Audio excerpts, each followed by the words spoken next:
Welcome, curious minds, to another deep dive. Today, we're cutting through some of the noise around digital assets, trying to understand this, well, really monumental transformation happening. It's right at the intersection of, traditional finance and the crypto world.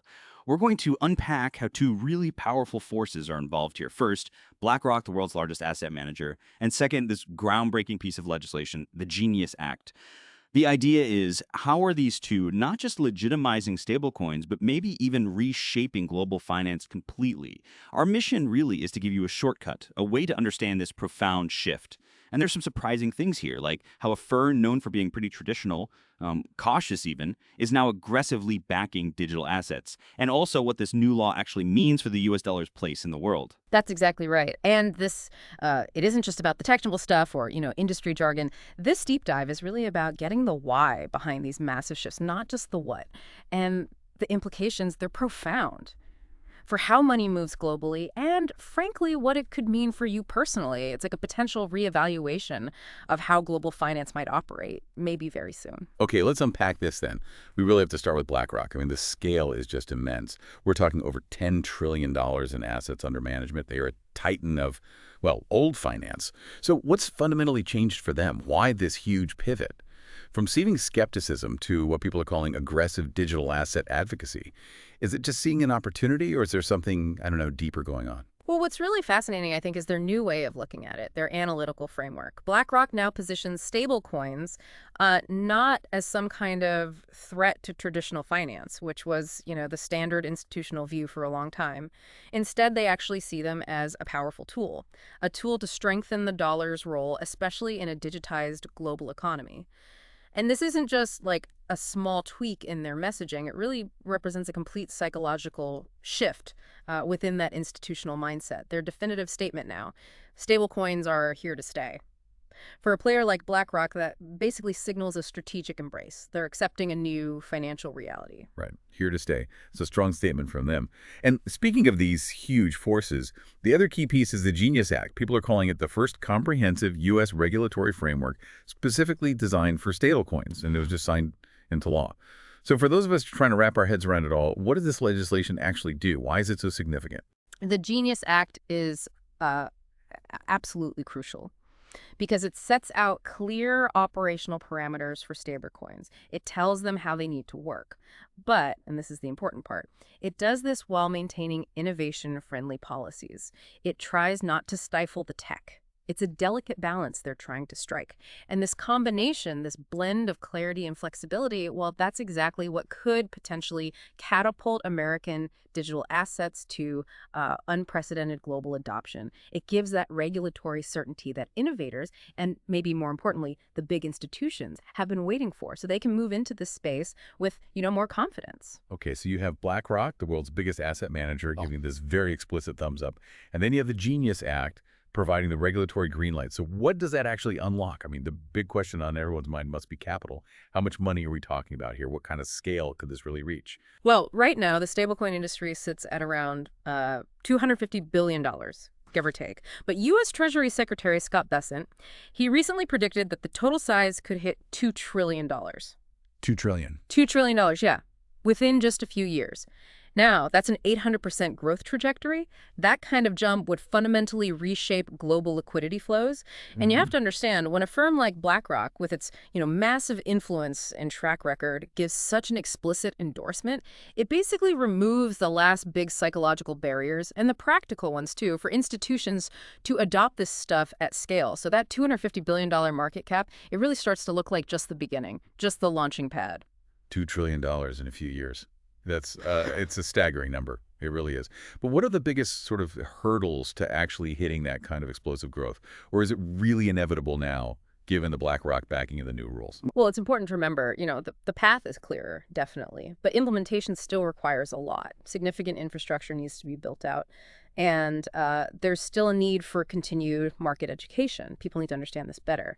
However, that combination, the regulatory clarity from the Genius Act, plus such a clear institutional nod from someone like BlackRock, It fundamentally shifts the risk calculation. It makes that trajectory seem highly probable. Maybe not absolutely inevitable, nothing ever is, but very likely. Because the main blockers, which were regulatory uncertainty and that deep institutional skepticism, they're now largely being addressed. Okay, that makes sense. And it brings us to how the Genius Act isn't just about, rules for the U.S. It's designed to create what some are calling unstoppable dollar tokenization infrastructure. Yeah.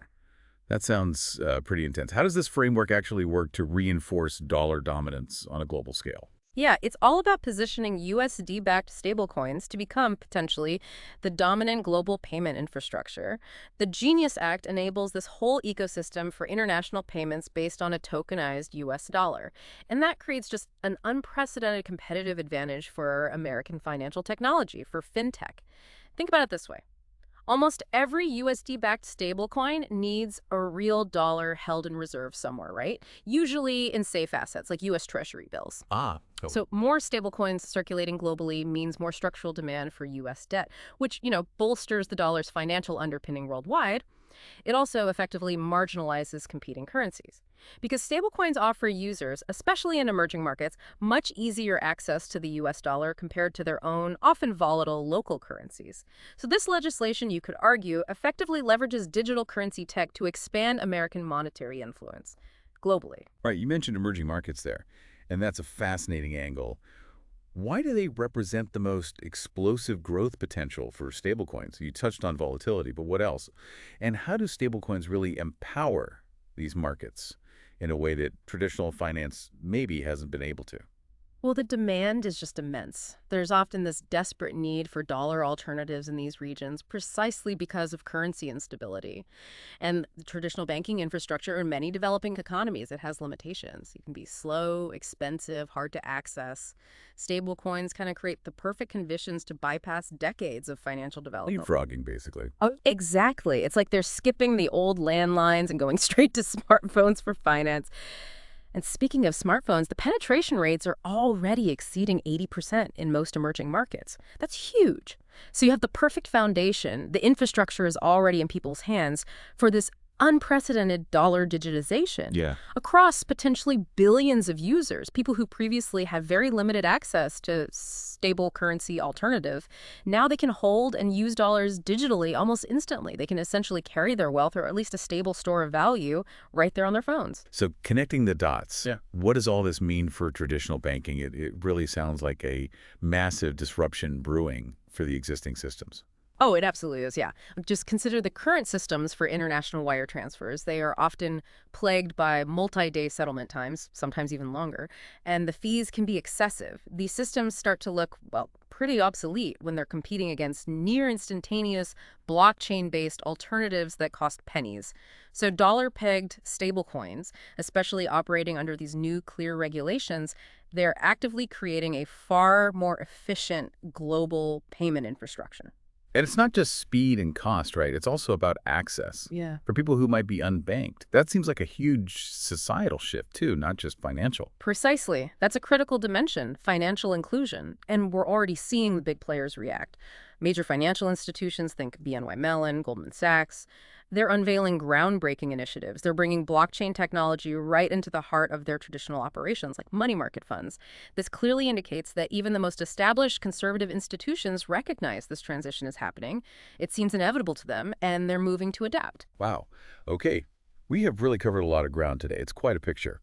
From BlackRock's surprising pivot, its deeper strategic reasons, to the Genius Act's global implications, and then these ripple effects across capital, currencies, and especially emerging markets. This deep dive, I hope, has genuinely given you, the listener, a shortcut to understanding what is a very complex and rapidly evolving landscape. Indeed, it's moving fast. And maybe a final thought for you to consider as you process all this. Ask yourself, how might this, let's call it strategic leveraging of digital currency tech by the U.S., and this potentially widespread dollar digitization happening in emerging markets, how might that fundamentally redefine national economic power and maybe even the very concept of money itself? Within your lifetime, what could be the long-term impacts on global financial stability, or even just your personal financial choices down the line, especially when your local currency might end up competing directly with the tokenized US dollar right there on your phone? Really powerful questions to think about. Definitely food for thought. Thank you so much for joining us on this deep dive. As always, keep exploring and stay curious.